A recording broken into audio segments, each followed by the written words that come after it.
Bonsoir à tous et bienvenue. Ici l'image de l'Afrique qui est toujours présentée par Novella Nikwilizé. Aujourd'hui et durant tout le mois, nous vous parlons de l'Afrique au féminin et de ces femmes qui font bouger les différents secteurs du développement du continent.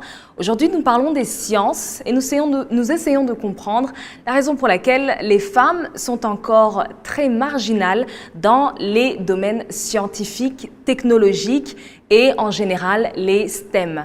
Alors avant de passer à mes trois invités qui sont ici sur le plateau et qui vont nous aider à mieux comprendre cette question, un petit coup d'œil sur un documentaire qui va nous permettre de comprendre la situation sur le continent. À tout de suite.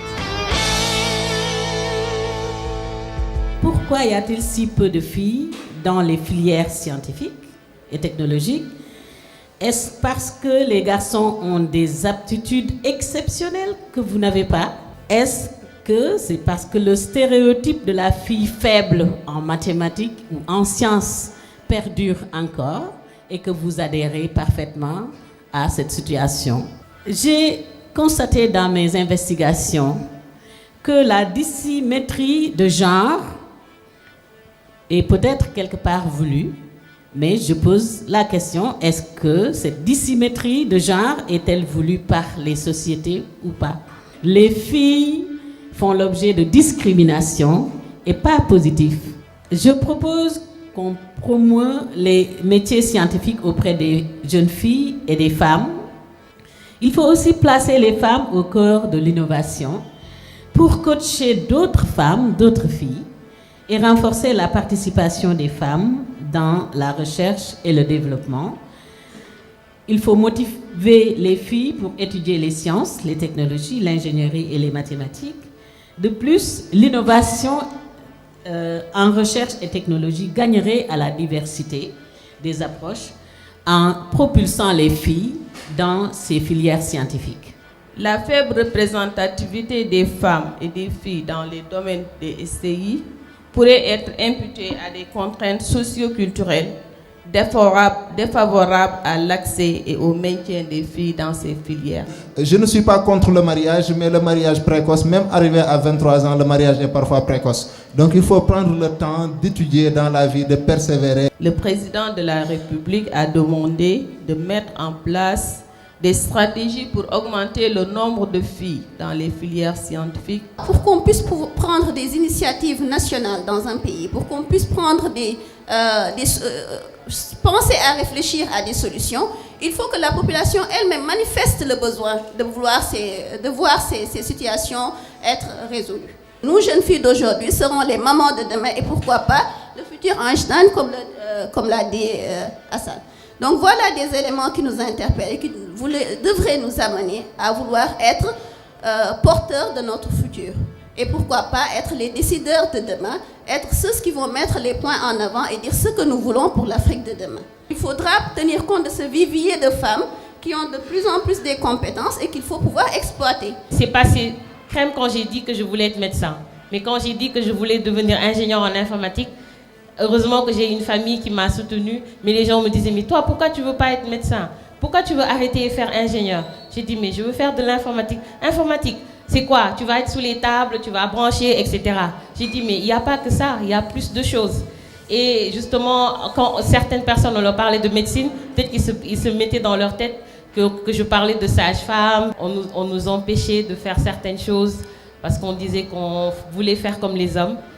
La chance que les sciences m'ont donnée, c'est d'avoir une idée qui peut changer la vie d'une femme et en parler avec d'autres personnes et essayer de créer cet outil-là pour les femmes. Digital Mousso, c'est une agence digitale, mais il y a une communauté derrière, une communauté de femmes actives.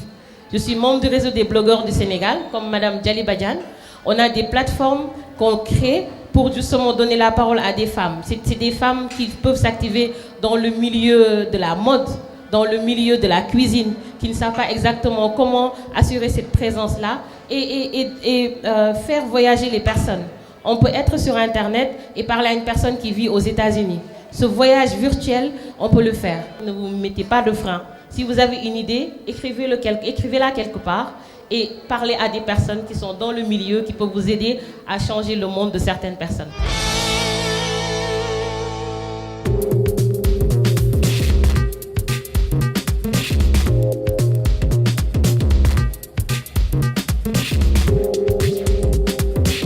et aujourd'hui on parle du mariage impossible, semblerait-il, entre les femmes et les sciences. Aujourd'hui nous avons 3 invités qui ont fait le pas et qui sont des leaders dans le domaine scientifique.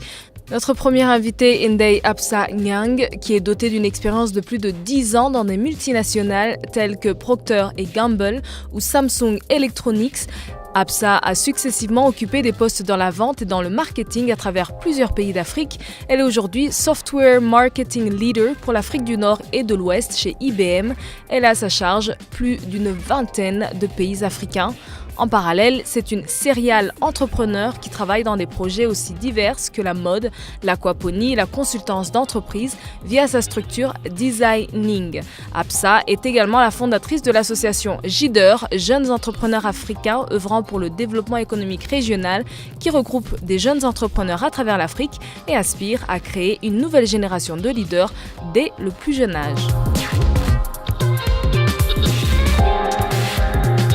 Yvonne Mburu est une scientifique et consultante avec plus de 10 ans d'expérience en immunologie et oncologie. Elle est également fondatrice et chef de direction de Made in Africa, une entreprise sociale vouée à relier la communauté mondiale de scientifiques et de professionnels de la santé africains et vise à explorer les implications des technologies numériques dans l'exploitation des compétences de professionnels africains à l'étranger. Yvonne est une jeune leader Africa France 2017 de la fondation Africa France et Unleash Global Innovator qui compte parmi les meilleurs talents du monde, travaillant sur les objectifs de développement durable des Nations Unies. Elle fait également partie des 100 Africains les plus influents en 2017 du magazine New African. Elle est membre du Conseil présidentiel pour l'Afrique du président français Emmanuel Macron, un organe consultatif qui travaille à la transformation des relations entre l'Afrique et la France et au renforcement des liens entre les sociétés civiles de ces régions.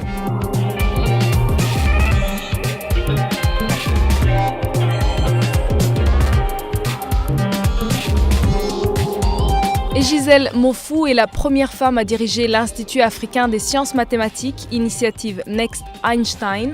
Elle dirige actuellement la création du centre de recherche Ames Cameroun qui se concentre sur l'étude mathématique des problèmes de réaction, diffusion, convection et application aux problèmes environnementaux et de santé.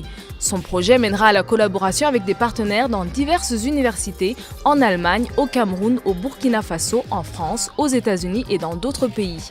Camerounaise de naissance, la professeure Mofu a été nommée professeure titulaire en 2013 à l'Université des Antilles et de Guyane avant d'obtenir son doctorat en analyse numérique en 2000.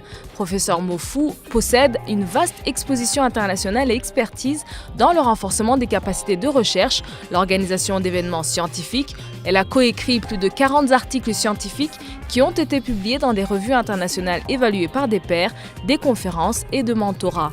Elle est également membre de l'Académie africaine des sciences, rédactrice adjointe du journal of Non-Linear Evolution Equations and Applications et membre du comité de rédaction d'au moins 7 autres revues.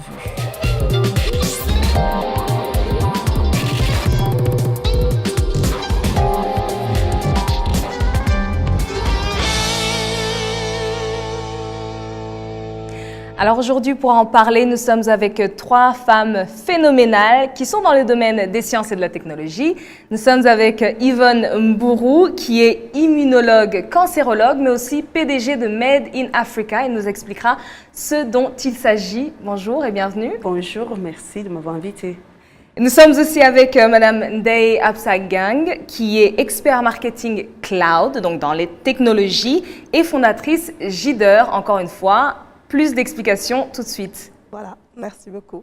Et nous sommes aussi avec Madame Gisèle Mofu, qui est directrice de la chaire de mathématiques appliquées à Ames, l'Institut de mathématiques appliquées au Cameroun. Exactement, African Institute of Mathematical Science, Ames Cameroun. Parfait. Donc, merci. Merci d'être avec nous. Alors, j'aimerais qu'on commence, on parle des sciences, ce gros mot entre guillemets. Qu'est-ce que ça veut dire selon vous? Qu'est-ce que les sciences aujourd'hui finalement? Alors, merci déjà. Pour commencer, je pense qu'il faudrait enlever le mythe. Parce que dans nos pays, dans notre continent de manière générale, je pense que ce n'est pas surtout dans ce continent, mais c'est à l'échelle mondiale. On tend tellement à mettre les sciences dans un piédestal où ces jeunes apprenants-là sont tentés de se dire « mais c'est compliqué, je ne vais jamais faire ma vie avec cela ». Mais les sciences, à mon humble avis, sont un peu partout. Les sciences sont dans ce que nous portons, dans les habits que nous portons à travers la mode. Les sciences sont dans le fait d'utiliser les réseaux sociaux à travers la technologie. Nous utilisons la science dans tout.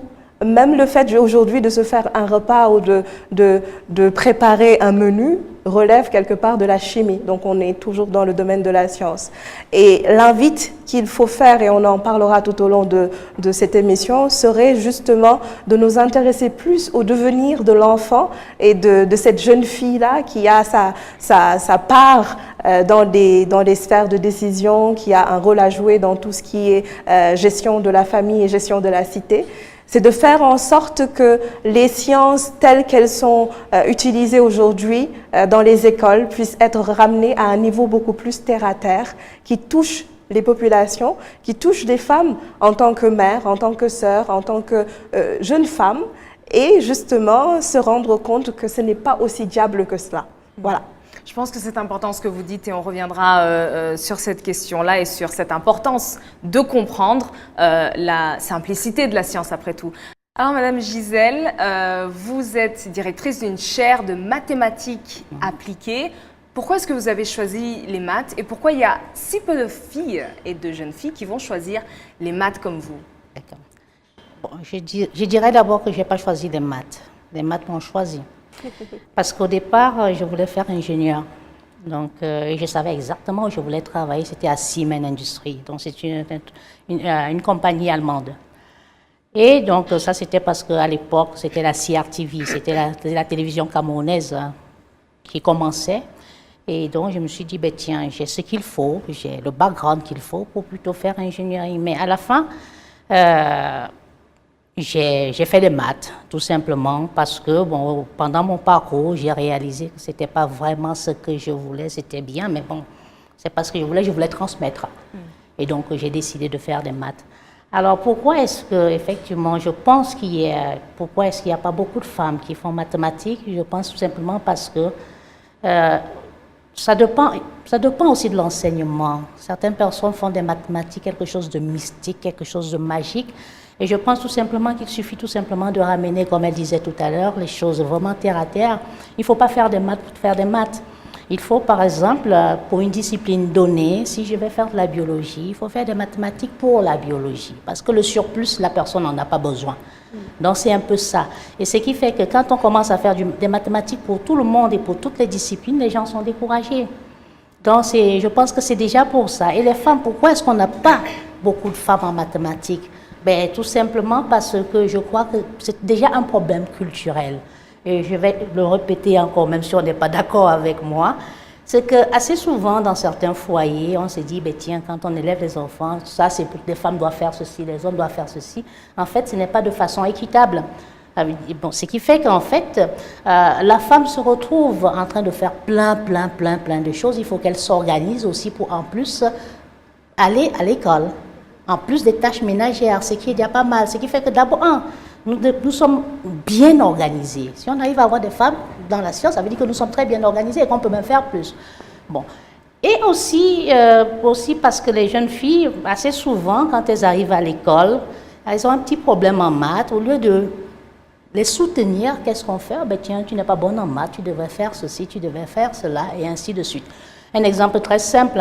J'ai eu à prendre encadrer une fille en doctorat, où on me disait, tous mes collègues me disaient, elle ne vaut rien. Et à quoi ça sert de former quelqu'un qui vaut déjà quelque chose? Exactement. Le but en réalité, c'est d'apprendre à la personne à détenir les connaissances et transmettre. C'est un peu ça. Donc je crois que c'est un peu ça. Et il y a l'éducation, il y a le culturel, il y a l'éducation, il y a les enseignants qui tout de suite, parce que l'enfant a un petit problème, on l'envoie un peu ici, on dit ok, ça c'est pas pour toi, ça c'est plutôt pour toi. Eh bien tiens, va faire la couture, et tiens, ainsi de suite. Donc je pense un peu que c'est tout ça. Ce sont des questions importantes et j'aimerais que vous nous aidiez à comprendre aussi. On parle notamment du système de soutien de ces femmes qui finalement choisissent ces domaines et ces filières.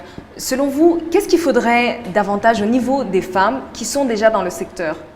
Il faut surtout avoir des réseaux qui soutiennent les femmes, des systèmes en fait de soutien pour les femmes. Alors aujourd'hui, comme il y a très peu de femmes qui sont dans les sciences par rapport aux hommes, c'est que souvent on se retrouve isolé dans son coin quand on va au travail, quand on est dans les conférences, etc. Et ce qu'il y a, c'est qu'il existe déjà des réseaux des hommes, et c'est pas ces réseaux-là que les hommes avancent dans leur carrière, etc. Alors que les femmes, en fait, on n'a pas encore pris cette habitude de se mettre autour des questions des femmes, autour des questions scientifiques. Ça se fait de plus en plus aujourd'hui, heureusement que c'est le cas. Mais il faut, en fait, soutenir les femmes davantage en créant des structures qui vont soutenir les femmes qui choisissent des maths, des sciences, etc. Et aussi des structures qui vont soutenir les femmes qui choisissent d'avoir des enfants, par exemple, pour pouvoir revenir à faire leurs études, revenir à reprendre leur carrière, etc. Et puis les femmes eux-mêmes qui se mettent en réseau pour pouvoir échanger, en fait, qu'est-ce qui a marché pour vous, qu'est-ce qui a marché pour moi, en fait, comment on peut faire pour que ça soit plus facile pour les jeunes filles qui choisissent eux aussi d'entrer dans les sciences et les maths, etc. Je pense que ce genre de réseautage, de networks vont vraiment aider à pousser des femmes vers ces cursus sur lesquels on ne trouve pas beaucoup de femmes. Alors, ces questions font appel aussi aux discriminations, entre guillemets, basées sur le genre. Absolument. Et ces mentalités commencent très tôt.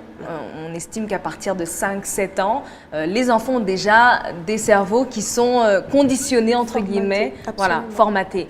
Qu'est-ce qu'il faut faire à ce moment-là, peut-être pour changer les règles du jeu? Très bonne question. Aujourd'hui, je pense que dans le cadre de notre association, c'est ce que l'on fait déjà avec JIDER, c'est qu'on leur demande ce qu'ils veulent devenir quand ils seront grands. Alors, c'est une question, la question essentielle que nous nous posons, malheureusement, notre génération ne se l'est posée qu'un peu trop tard. Et l'idée, c'est de les inciter à se la poser un peu plus tôt. Donc, en tant que jeunes filles, qu'est-ce qu'elles voudraient faire pour leur communauté ou pour leur famille respective? Et c'est intéressant de voir qu'en fonction des passions qu'ils nous disent avoir, nous, on va utiliser tout ce qui est dans le syllabus de l'école et qu'on essaie quelque part d'adapter à leur passion. Je vous donne un exemple, un enfant qui vous dit qu'il voudrait peut-être demain faire de la cuisine, ce serait intéressant de lui montrer qu'avec la calorimétrie, par exemple, qui est un thème qui revient très souvent dans nos cursus scolaires, elle peut faire justement un gâteau et que ce n'est que de la physique-chimie. Pareil pour un garçon à qui on apprendrait peut-être à tirer un penalty. Ce sont des règles de base de la physique et de la chimie et des sciences de manière générale qui tendraient au niveau de nos écoles, et c'est aussi une responsabilité de nos États quelque part, de pouvoir très tôt, dès l'école, aspirer à mettre des exemples concrets, des illustrations, dirais-je, pour pouvoir justement inciter l'enfant à aimer les sciences. Et l'autre volet qui est aussi important et dont on ne parle pas très souvent, c'est l'aspect modèle. Parce que Yvonne en a parlé tout à l'heure, on parle de réseau, mais il est aussi important pour que l'enfant sache qu'il y a dehors des femmes qui ont fait des sciences et qui ont été reconnues. Wangangi Maathai est aujourd'hui celle qui est la plus connue, parce qu'ayant eu, étant la première femme à avoir le prix Nobel, donc on gagnerait à l'inclure au niveau de ce syllabus. Et particulièrement, justement, on ne connaît pas vraiment les femmes ou les scientifiques, les grandes scientifiques, encore moins les grandes scientifiques africaines. Absolument. Et juste pour pallier à ce problème-là, je pense qu'il est important qu'on sorte ces portraits-là et qu'on retrace leur vie. Par exemple, celle que je pourrais citer, c'est Dr Segenet Kemelu, qui est éthiopienne et qui longtemps a dit que son frein résidait dans le fait d'être un peu trop intelligente parce qu'elle était dans les sciences. Et elle a même un peu raillé certaines familles en disant que sa belle famille, il n'y a aucune belle famille qui voulait d'elle parce qu'elle était un peu trop scientifique et que ses parents s'inquiétaient de cela. N'empêche, elle a été quand même lauréate d'un prix qui est quand même pas des moindres, qui est le prix L'Oréal UNESCO. Donc, ce sont des exemples qui tendraient à inciter nos jeunes filles à comprendre que quelle que soit la difficulté dans laquelle elles se trouvent, que cela soit sur le plan économique, sur le plan familial, il y a des femmes qui ont vécu pire et qui y sont arrivés haut la main, non seulement dans l'échelle continentale, mais à l'échelle internationale. Et le dernier exemple, qui est celui du docteur Patience Mtouzi, elle a été citée parmi les 20 jeunes femmes les plus influentes par le magazine Forbes. En faisant quoi? En innovant tout simplement, en utilisant le laser pour pouvoir identifier demain des gènes du VIH. Donc, je veux dire qu'il y a des problématiques aujourd'hui que nous autres jeunes filles, jeunes femmes, sommes plus disposées à tacler, dirais-je, parce que les hommes ils sont souvent occupés peut-être à autre chose qu'à gérer la famille. C'est à nous femmes d'avoir ces modèles-là, mais il y a un travail qui doit être fait quelque part au niveau de la jeunesse pour qu'elle puisse grandir au même titre que l'on grandit avec des contes de fées, avec des héros. On devrait grandir avec ces modèles de femmes-là qui ont réussi dans les sciences. Et ces héroïnes qui sont aux quatre coins du monde, et ça fait appel notamment à l'initiative Wikigap, qui cherche à encourager en fait des gens à écrire des biographies de ces femmes aux quatre coins du monde qui changent les choses, mais qui voilà, ne pensent pas à leur visibilité, ne pensent pas à avoir un profil, etc. Alors, on a souvent accusé le système éducatif peut-être de ne pas être adapté aux besoins, de ne pas être adapté aux besoins du marché quelque part. Est-ce que vous pensez qu'aujourd'hui, surtout dans le domaine des sciences, il y a des changements ou il y a des tendances qui vont vers un changement qui permettrait finalement de mieux inclure ces problématiques-là et surtout pour encourager plus de femmes à aller dans ces secteurs et dans ces filières? Ah ouais, en fait, disons que je parlerai pour ma part de mathématiques, qu'on trouve un peu partout. Donc, je crois que de plus en plus, on a compris en fait qu'on devrait orienter, ça veut dire sortir de l'abstrait et aller vers l'appliqué. Et donc, pouvoir mettre des mathématiques, parce que de toute façon, on n'a pas de choix. Ça veut dire que, donc, les utiliser vraiment, les développer les outils qui vont répondre effectivement à nos besoins. Et avec ça, de toutes les façons, je pense que dans ça, la femme a sa place. La femme a réellement sa place et je ne vois pas comment est-ce qu'on pourrait faire sans elle. Parce que pour moi, il suffit tout simplement qu'elle persévère. Je sais que ce n'est pas toujours facile, mais en persévérant, elle peut y arriver sans problème. Revenons peut-être au niveau des systèmes ou des réseaux et des systèmes d'accompagnement. En Afrique, on dit souvent qu'on a d'un côté nos familles qui sont beaucoup plus proches, mais d'un autre côté la culture qui est contre nous. Alors, vous pensez que les femmes scientifiques africaines l'ont plus facile ou plus difficile finalement? Alors, que des Occidentaux, là, alors, je pense que c'est peut-être plus difficile, à mon avis. Étant une femme scientifique qui grandit en Afrique et j'ai fait mes études ailleurs, à l'étranger, je pense que ce qu'il faut, c'est surtout se rendre compte de ce qu'il faut en matière de soutien aux femmes. Alors, je vous donne un exemple.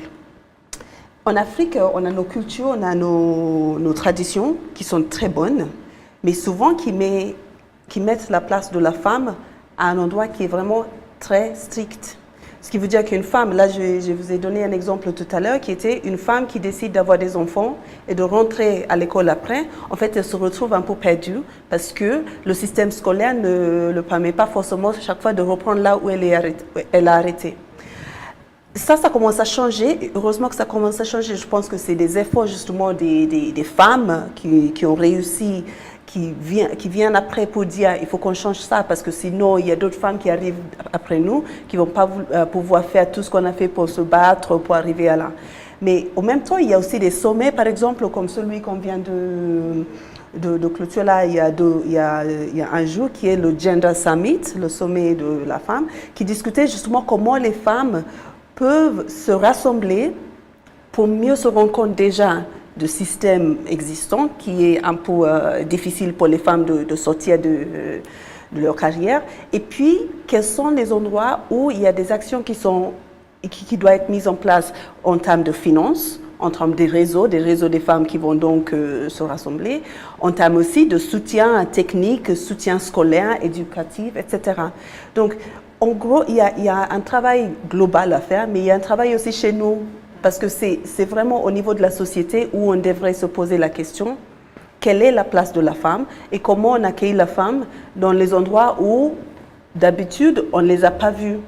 Dans les sciences, dans les maths, si elle est chef d'une entreprise, si elle est chef d'une association, chef des fois même du gouvernement, comment on accueille cette femme dans cette place-là et comment on la laisse travailler en lui donnant toutes les structures qu'il faut pour réussir. Je pense que l'un des problèmes, peut-être, c'est pas qu'on ne les a pas accueillies. On a accueilli les femmes, sauf qu'on les a accueillies dans le domaine du professionnel, mais aussi ce qu'elles avaient à faire au niveau domestique est resté. Exactement. Ce qui fait qu'elles se retrouvent avec une double, voire triple journée de travail. Alors, comment est-ce qu'on fait face peut-être à ces questionnements-là au niveau des jeunes femmes, au niveau peut-être de leurs parents, etc., à votre avis? Alors, je pense qu'il faut une part de développement personnel. Tout à l'heure, Yvonne en a parlé parce que quand on a cet orgueil-là que l'on détruit, que l'on met à bas pour aller vers l'autre et pour rencontrer d'autres femmes, je me dis qu'il y a un développement personnel à faire. Et longtemps, nos cultures nous ont un peu inculqué qu'il fallait se taire, qu'il fallait parler bas, qu'il fallait certaines pratiques qui ont tendance quelque part à tuer cette personnalité-là que les femmes ont naturellement. De mon point de vue, et c'est vraiment quelque chose que je revendique, le he for she est important. Moi, si je prends mon exemple, mon héros à moi, c'est mon papa. Mon défunt père a été vraiment celui qui m'a poussé et m'a fait sortir de ce carcan-là en suscitant quelque part ce désir d'être quelqu'un qui s'affirme. Donc c'est un développement personnel qui est valable pour les garçons comme pour les jeunes filles. Mais pour les jeunes filles, c'est d'autant plus important qu'il y a deux aspects à prendre en compte. Le premier étant que naturellement, on nous relaie au second plan, comme étant celle qui doit être à la maison pour cuisiner, balayer, etc. Et l'histoire nous a montré qu'on a cette capacité-là, au-delà de faire ce que la culture ou la société nous impose, de pouvoir aussi exceller dans tous les domaines possibles et imaginables. Et le second point, c'est qu'aujourd'hui, Christine Lagarde, qui est au niveau du FMI, disait ceci, qui m'a marqué moi personnellement. Elle disait que quand les femmes progressent, les économies progressent. Donc, quelque part, il y a cette responsabilité économique qu'on nous confie sans nous confier, parce que quand on gère la maison et qu'on ne doit pas être devant une comptabilité, il y a quelque part le bas blesse. Exactement. Mais je pense qu'il y a un effort de développement personnel que ces réseaux-là vont encourager à susciter, parce qu'avant d'être femme, il faut aussi se rendre compte qu'on est un être humain. Et en tant qu'être humain, on doit se connaître, on doit connaître ses failles, ses possibilités. Et ce n'est que comme ça qu'on pourra transcender quelque part cette barrière-là que la société tend à ériger. Je pense que c'est important ce que vous dites, parce que finalement, ce que vous dites, c'est que la société aura beau reconnaître la valeur des femmes, si elles ne reconnaissent pas elles-mêmes leur propre valeur, absolument, elles ne pourront pas prendre parti et avoir accès à ces opportunités qui sont mises devant elles. Alors, revenons peut-être au niveau de l'académie. C'est un milieu qui est très compétitif. Selon vous, qu'est-ce que les femmes, finalement, on a parlé de développement personnel, qu'est-ce que les femmes ont à offrir dans le secteur scientifique, technologique, etc., qui devrait être en fait une valeur ajoutée qu'elles devraient mettre en avant?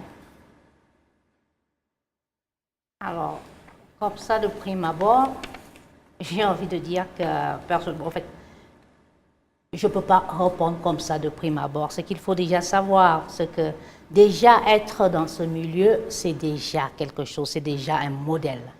Tu n'as même pas besoin, parce que quelque part, l'étudiant qui te regarde, ou bien l'étudiante qui te regarde, te dit « Waouh, j'aimerais pouvoir être prof », ou bien… En fait, tu sers de modèle, c'est déjà ça.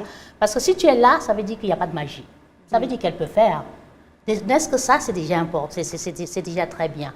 Mais c'est vrai que dans le milieu académique, je dis toujours, c'est un monde de lions. Ça veut dire qu'il faut survivre, ça veut dire qu'il faut se battre pour y arriver. Et pour ça, en fait, qu'est-ce qui se passe avec la femme? C'est que parfois la femme travaille double. Elle fait plus encore que les hommes. Et donc, elle est parfois obligée, et c'est ce qui est même bien d'ailleurs, Ce qui est bien, parce qu'en fait, en voulant faire bêcher, elle essaie d'être parfaite. Ça veut dire que, sachant qu'il y a les hommes qui la regardent, elle fait ses affaires très, très bien, parce qu'elle sait pertinemment que si elle ne le fait pas bien, il y a l'autre qui est là derrière qui va dire, ah ben tiens, qu'est-ce que tu racontes là? Donc, On vous avait bien dit, voilà. On s'y attendait. Voilà, donc c'est ça. Donc, au-delà de tout ce que la femme peut apporter, il y a déjà être un modèle, être un vecteur. Ça, c'est déjà pas mal. Ça, c'est déjà pas mal au niveau de l'éducation. Donc, en clair, il faut lancer un message clair aux jeunes générations, peut-être. De votre côté, vous avez été peut-être dans le domaine médicinal, entre guillemets, pendant quelques temps. Et vous êtes dans un domaine qui est assez particulier, l'immunobactériologie et la cancérologie. C'est ça. Alors, qu'est-ce que vous pensez ou quel est le nombre peut-être de femmes déjà qui sont dans votre domaine? Alors, il n'y en a pas beaucoup, mais il y a de plus en plus. Donc déjà, on fait des progrès. Et tout à l'heure, on parlait de la question pourquoi il n'y a pas assez de femmes dans ces domaines-là. Est-ce que c'est... On peut dire peut-être qu'elles ne s'intéressent pas à ça, ce qui n'est pas du tout vrai. Ou peut-être qu'à un moment donné, elles arrivent à avoir des messages qui leur disent là, ça, c'est pas pour vous. Et moi, je peux vous dire, vraiment, c'était le cas avec moi. J'ai eu plein de messages dans ma jeunesse qui me disaient, bah, une femme en sciences, c'est quoi cette histoire? Et du coup, en allant de plus en plus, moi, j'avais cette motivation de faire les sciences et les maths de toute façon, donc j'allais le faire. Mais c'est vrai que plus j'avançais dans ma carrière, moins je voyais des femmes. Et en fait, pour voir des femmes dans ces cursus-là, il faut un vrai effort, c'est-à-dire que les bureaux d'admission dans l'université vont décider d'avoir un certain nombre de femmes pour qu'il y ait des femmes, parce que sinon, on va rester sur les biais de la société qui disent, en gros, les femmes vont aller vers d'autres cursus, un peu littéraires, plutôt que les sciences. Donc, le défi est là. Ce qui est intéressant dans mon cas, c'est que je ne me suis jamais rendu compte que étant une femme, je ne peux pas faire quelque chose. Même s'il y a des messages qui venaient. Ce n'est pas le cas avec tout le monde, mais j'ai cette chance de vouloir faire des choses, même sans m'inquiéter du fait d'être une femme. Et je pense qu'il faut vraiment qu'on fait plus pour que les femmes aient cette sensation de vouloir tout faire sans avoir des blocages dans leur carrière. Et je pense que c'est une question de confiance en soi. Mais aussi, quelles sont les dynamiques finalement entre les femmes, les jeunes filles et les jeunes garçons, notamment au niveau du primaire, au niveau du secondaire, etc. etc. Est-ce que vous pensez que ça peut avoir un impact? Ah, tout à fait. Alors moi, quand j'étais donc en primaire, je me rappelle très très bien, j'étais très bonne en maths et sciences. Et quand les notes finalement sont sorties, j'étais la première de ma classe. Et chaque fois, en fait, l'enseignant disait aux jeunes garçons, comment pouvez-vous laisser une fille être la première? Donc là, déjà, dès le départ, il y a des messages vers moi et vers les garçons qui leur disent, en gros, c'est pas normal que ça soit comme ça. Voilà. Et c'est pour ça que je disais, heureusement que pour moi, en fait, d'une certaine manière, j'ai pu oublier tout ça. Ça ne m'a pas du tout ralenti, mais je sais qu'il y a des femmes qui vont, ou les jeunes filles qui vont entendre ça et qui vont se taire, qui vont se ralentir un petit peu pour ne pas aller plus loin en se disant, bah, de toute façon, c'est pas normal que ça soit comme ça. Donc, aujourd'hui, ça se fait moins, heureusement. Je pense qu'il faut des vrais efforts aussi au niveau de nos garçons et nos hommes, pour qu'eux aussi commencent à voir un monde dans lequel les femmes font très bien en maths, en sciences, sont des chaires, des directrices de départements, des mathématiques, etc., pour que ça soit quelque chose de très normal, de voir des femmes dans ces positions-là. Et donc, pour la société, il n'y aura plus de question de pourquoi c'est une femme qui est à ce poste-là. Voilà. On va continuer avec la discussion après une très courte page de publicité. Ne zappez pas.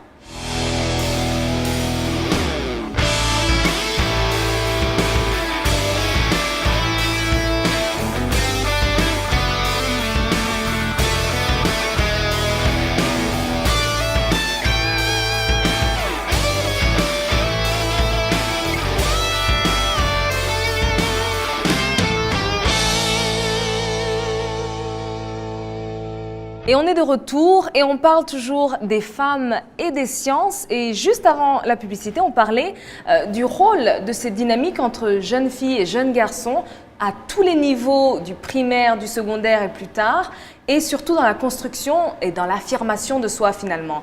Est-ce qu'il y a davantage de travail à faire au niveau de la transmission mère et jeune fille? Parce qu'on sait qu'un certain nombre de valeurs qu'ont les jeunes filles sont transmises par leur mère. Alors qu'est-ce qu'il faudrait faire de plus?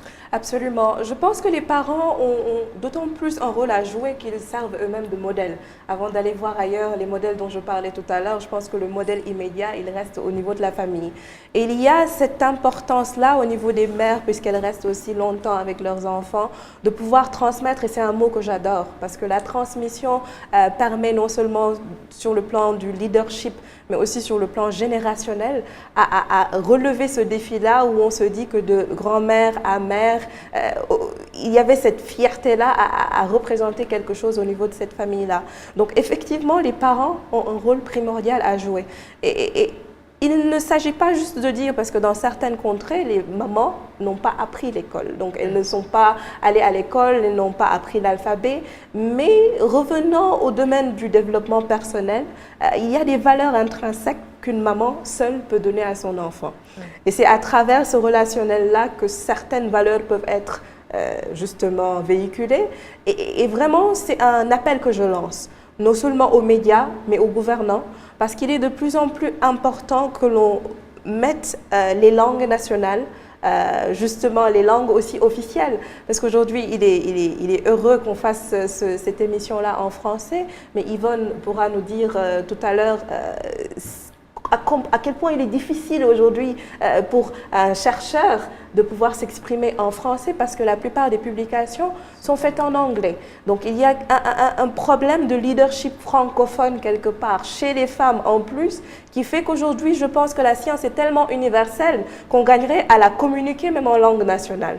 C'est-à-dire qu'aujourd'hui quand on aspire en tant que gouvernant à avoir un certain niveau d'éducation, cela ne veut pas forcément dire à travers l'école. Ça veut aussi dire transcrire des messages aussi importants que le fait de compter, comme du business. Faire du business, nos mamans sont les grandes entrepreneurs dans les familles respectives, hein, dans tous les pays.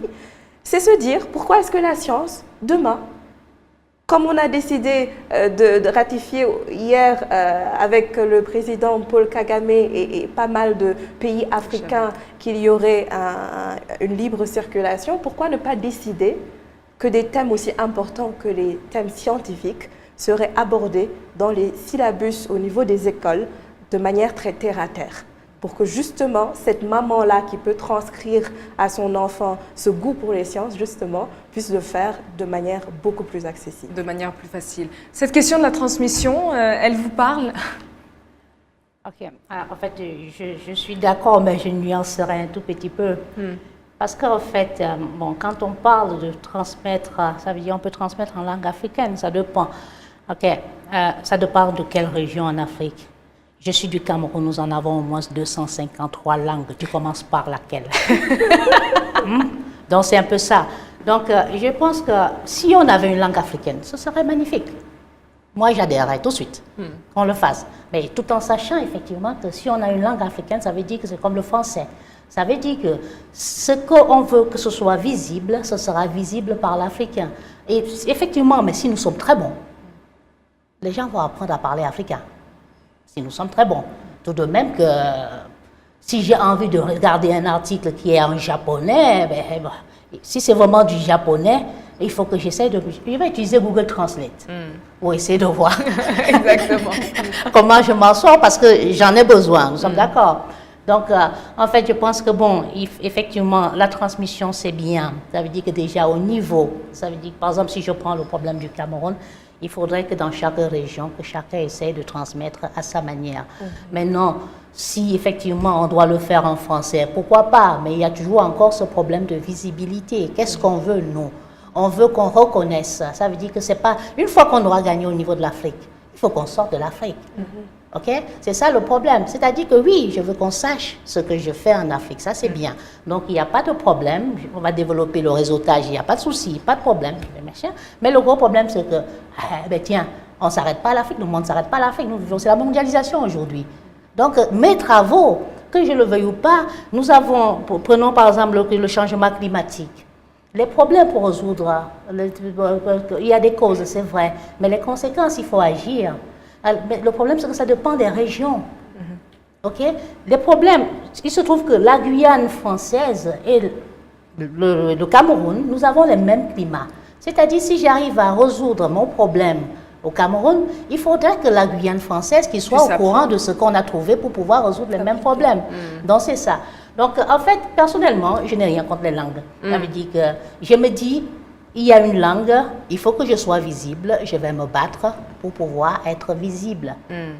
Et pour partager. Pour partager. Ceci dit, maintenant, s'il faut qu'on instaure le Swahili comme langue d'Afrique, il n'y a pas de souci. Je vais me battre aussi pour parler le Swahili parce qu'effectivement, j'estime que ce que nous faisons, ça doit être connu. Exactement. Tout à l'heure, elle a parlé des femmes africaines. Je vous assure qu'il y en a, je ne connaissais même pas. Et pourtant, vous êtes un peu plus dans le domaine que... Pourtant, problème de visibilité. Parce que ça reste caché quelque part. Une fois, vous allez voir quelque part, dans les actualités, quelque part, une ligne dessus. C'est quelque chose qu'on devrait mettre en avant. Mais ce n'est pas suffisamment visible.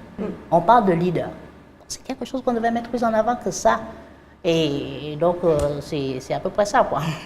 Et je pense que cette question de visibilité, c'est non seulement pour le travail, leur travail, la reconnaissance de leur travail elle-même, mais aussi, ça joue encore une fois un rôle de modèle. On montre aux autres, aux jeunes générations, qu'il y a une possibilité, que c'est normal, quoi, après tout. Comment ça se fait que nos enfants connaissent Marie Curie, alors qu'on ne connaît pas celle-là? Exactement, qui est si lointaine, et bien sûr on ne met pas... Ah ben si, parce que quand on va se mettre à citer, on va citer des gens qui viennent de l'extérieur. Pourtant, chez nous, il y en a. Encore un problème de visibilité. Je pense que c'est un problème africain, c'est un problème continental, et surtout au niveau des recherches et au niveau du travail scientifique, on ne parle pas suffisamment de ce qui est fait au niveau national, au niveau continental, pardon. Alors on dit qu'en Afrique, on contribue 2% à la recherche scientifique mondiale. Alors, 2%, c'est quand même très très bas. Soit on ne fait pas de recherche en Afrique, soit la recherche qu'on fait n'est pas valorisée au comme même titre que d'autres recherches. Et je pense que c'est plutôt ce dernier. Si la recherche africaine n'est pas valorisée, encore moins la recherche africaine qui est faite par des femmes. Donc il y a un vrai travail à faire. Au niveau de déjà connaître qui sont ces chercheurs, que les chercheurs soient africains, que ce soit des femmes africaines, il faut les connaître. Heureusement qu'on a Absala qui vient nous citer quelques exemples, mais c'est vraiment un vrai travail, je pense. J'espère que vous les avez retenus chez vous, dans vos salons. Je pense que c'est un vrai travail, c'est un travail important, parce que ça nous montre déjà que nous sommes capables d'avoir ces personnes-là dans nos sociétés. Au niveau juste de mentalité, ça change déjà quelque chose. Et puis après, il faut aller plus loin, c'est-à-dire qu'il faut trouver tous les moyens pour valoriser beaucoup plus la recherche africaine. Ça veut dire que tout ce qu'on valorise en termes de recherche aujourd'hui, c'est plutôt ce que les pays dans l'Occident valorisent comme maladie, comme cursus de recherche. Alors en Afrique, on a tout ce qu'il faut connaître en termes de la nutrition. Les différentes formes de légumes qu'on a chez nous, qui ne sont pas forcément à l'étranger, on les étudie, mais personne, en fait, s'en occupe à l'Occident de ça. Donc, finalement, on va dire que cette recherche-là n'est pas vraiment très... Mais ce n'est pas ça du tout, c'est que le sujet, peut-être, ne vous intéresse pas, mais ça nous intéresse, nous. Exactement. Et donc, cette histoire d'ouvrir l'espace africain à tout le monde, aux Africains d'abord, c'est très important, parce que finalement, celui qui est en Afrique du Sud, et puis au Kenya, et puis au Mali et Niger, vont finalement parler entre eux pour savoir, du coup, on étudie les mêmes sujets, mais on le fait un peu d'une manière isolée. Il faut qu'on se mette ensemble, on se rassemble sur des sujets qui nous concernent, et finalement faire sortir cette recherche. Et donc, pour les femmes, encore plus, parce que déjà, les femmes ne sont pas vues au niveau sociétal et donc leurs recherches encore moins. Alors, j'aimerais qu'on transpose cette question aussi au niveau de la technologie.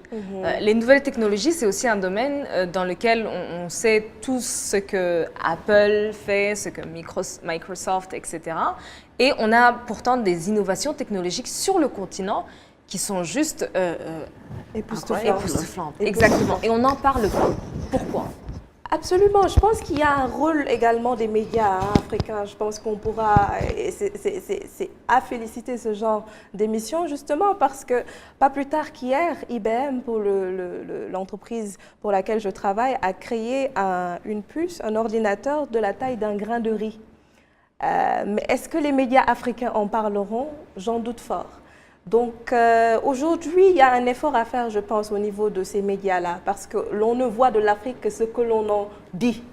Et si l'on n'en dit que des problèmes de la pauvreté, la précarité, il est très difficile de créer cette émulation-là auprès des femmes et auprès de toute la population africaine en général pour dire qu'il y a des success stories dont elle parlait. Parce que quand on vous dit que l'Afrique est le berceau de l'humanité,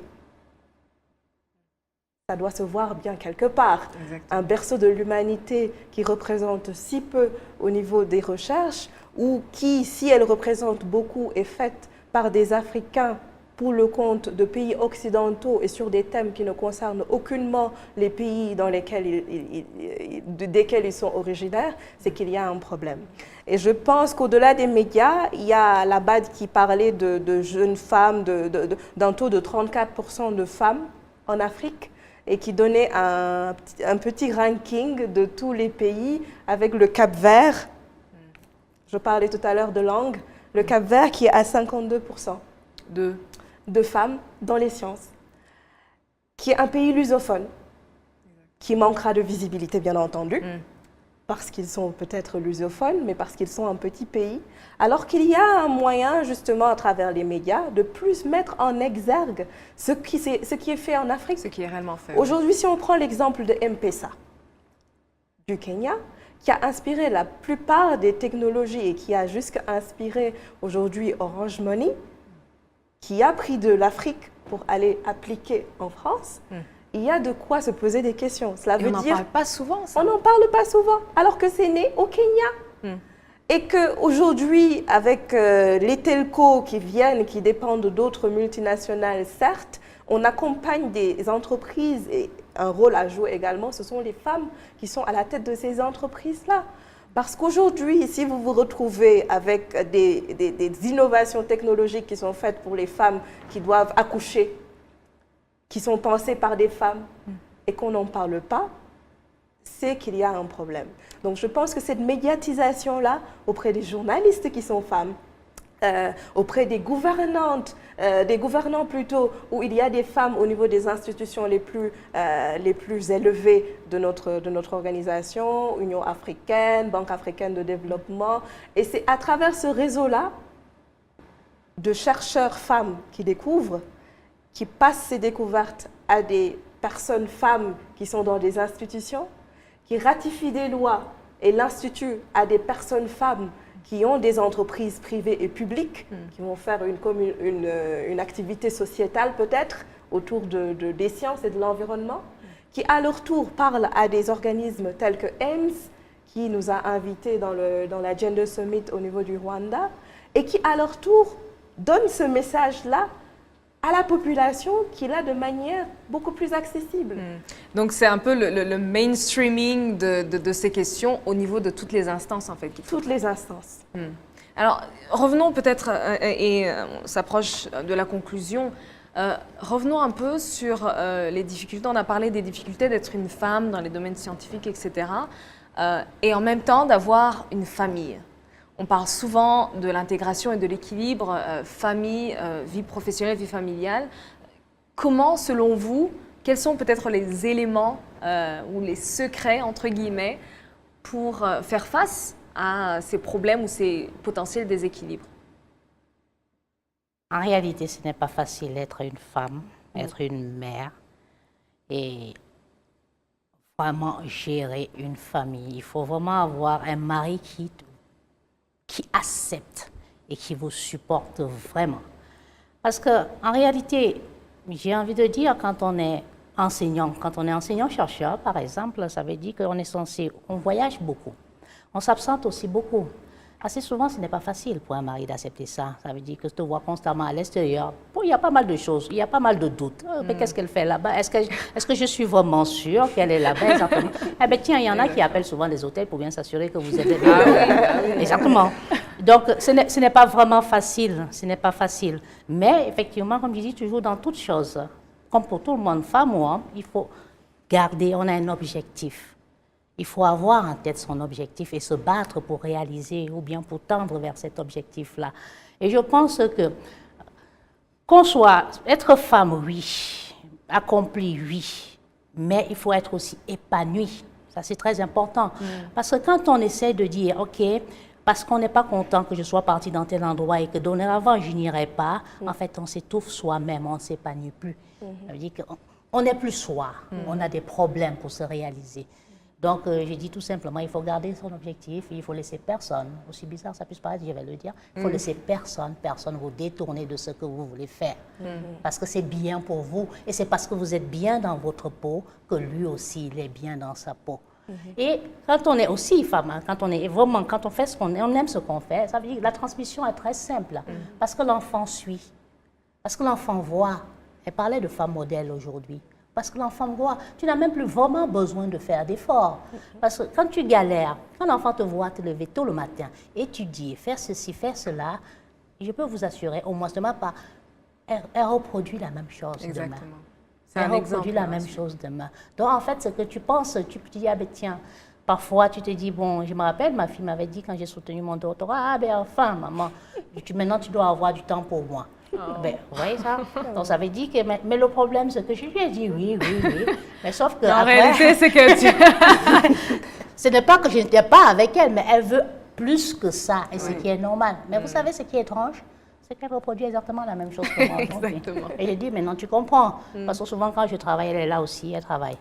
Donc c'est ça. Moi, j'ai dit tout simplement qu'il faut garder en tête son objectif. Ce n'est pas facile. Et effectivement, avoir la chance de tomber sur quelqu'un qui vous soutient, qui comprend et qui est même prêt à vous dire, ah ben tiens, chérie, tu ne devrais pas manquer. Ben vas-y, ça c'est très important pour toi. Exactement. Moi, je pense vraiment. Je pense que ça revient sur la même discussion des systèmes d'accompagnement, entre guillemets. Qu'est-ce que vous en pensez, vous? Alors, moi, je suis tout à fait d'accord avec ce que vient de dire Gisèle. J'hésite toujours à dire aux femmes de faire davantage. Elles ont fait déjà trop. Elles sont des femmes de carrière, après elles reviennent à la maison et elles sont des mamans, des femmes, etc. Il faut surtout que les hommes nous rejoignent dans cette lutte pour les femmes. C'est pour ça que j'adore beaucoup ce genre d'initiatives comme P4She. Et puis les autres, en fait, qui nous sensibilisent du travail de la femme, qui n'est pas assez valorisé aussi dans la maison. Quand la femme, elle est dans la maison, elle est en train de vraiment... elle balance tout. C'est à elle, pour que ça roule, c'est la femme qui tient tout. Et en même temps, elle doit être une femme carrière, une femme scientifique, une femme, etc. C'est vraiment beaucoup. Donc, plus on se rend compte de ça, plus les hommes aussi vont nous rejoindre pour justement nous faciliter la vie, parce qu'on va partager les tâches de la maison, on va partager après tout ce qui vient après comme des choses positives. Donc moi, je reviens toujours à la société, à nos comportements vers les femmes, la manière dont on ouvre l'espace carrière aux femmes, parce que les femmes, elles ont envie d'être engagées, plus engagées. C'est plutôt la société qui leur dit... trop, là, c'est pas pour les enfants. vous, ça c'est pas exactement. Donc c'est plutôt à la société d'ouvrir la vision de ce que peuvent faire les femmes et d'accueillir les femmes dans tous les domaines possibles. Et après, les femmes, elles vont tout à fait fleurir. Qu'est-ce qu'il faudrait, selon vous, rajouter peut-être pour qu'on facilite, entre guillemets, cette intégration dans tous les différents domaines? Alors, je dirais plus permettre aux femmes, justement, de s'exprimer. Parce que c'est toujours important de pouvoir dire son ressenti. Parce que cette communication-là manque quitte de par la culture, quitte du fait qu'on nous apprend à bien nous tenir, à être parfaite. Parce qu'aujourd'hui, tout dépend de la manière de se définir. C'est vraiment mon but ultime aujourd'hui à travers Jider, où on accompagne une nouvelle génération parce qu'on se dit quelque part... Les jeunes leaders. Les jeunes leaders, parce qu'on se dit, nous, notre carrière, peut-être, elle est déjà faite, alors qu'il y a moyen de les influencer de manière à ce qu'elles comprennent, ces jeunes filles-là, qu'être parfaite ne veut pas dire que je jongle entre plusieurs choses et qu'à la fin, je ne suis pas heureuse. Et on oublie son épanouissement, comme le disait Mme Ce n'est pas, voilà, ce n'est pas de cet épanouissement-là dont on parle. Celui dont on parle, c'est cet équilibre d'une femme qui est heureuse d'aller travailler, comme elle est heureuse de passer du temps avec ses enfants, sans pour autant qu'il n'y ait d'état d'âme ou de reproches à faire, parce que justement le plus important, c'est ça, parce que le plus important, c'est le fait qu'elle s'assume. Et une femme heureuse dans un foyer, c'est un rayon de soleil. Tout le monde en bénéficie, que ce soit les enfants, que ce soit le mari. Et vraiment, le rôle des hommes est d'autant plus important que nous avons plus à cœur, parce que je pense qu'entre femmes, on a plus à cœur qu'aucune autre personne, l'éducation de nos enfants. Donc, si on veut jongler entre plusieurs priorités et qu'on a ce stress-là, ce poids de la société, de la culture, ça devient pesant. Donc, apprenons aux enfants à pouvoir s'assumer telles qu'elles sont, à ne pas se considérer comme des super-héroïnes. Ça peut paraître très bizarre de ma part, vu que je pousse beaucoup au développement personnel, mais c'est se dire, je suis comme je suis, je fais comme je peux pour être à même de pouvoir me regarder devant la glace et être une femme épanouie. J'aime beaucoup, et ce sera le mot de la fin, mais j'aime beaucoup la démystification du mythe de la Wonder Woman. On n'est pas des super femmes, on est des femmes ordinaires. Absolument. Mais il faut vraiment des systèmes d'accompagnement et avoir bien sûr nos maris, nos pères, nos frères, et puis nos sœurs et nos mamans aussi, qui sont à nos côtés pour nous aider finalement, pour pouvoir développer nos pays. Merci beaucoup d'avoir été avec nous. Merci Yvonne. Merci à vous. Merci Absa. Merci. Et merci beaucoup Gisèle. Plaisir, merci. À très bientôt et à très bientôt à vous. Comme vous l'avez compris, c'est important. On parle de ces questions-là, mais le plus important, je pense, c'est la démystification de ce qu'on appelle les sciences. Les sciences sont dans notre vie de tous les jours et les jeunes filles, et les moins jeunes d'ailleurs, doivent jouer un rôle comme elles jouent un rôle dans les autres secteurs de la vie. Restez à l'écoute et à très bientôt. C'est toujours sur la télévision rwandaise. Au revoir.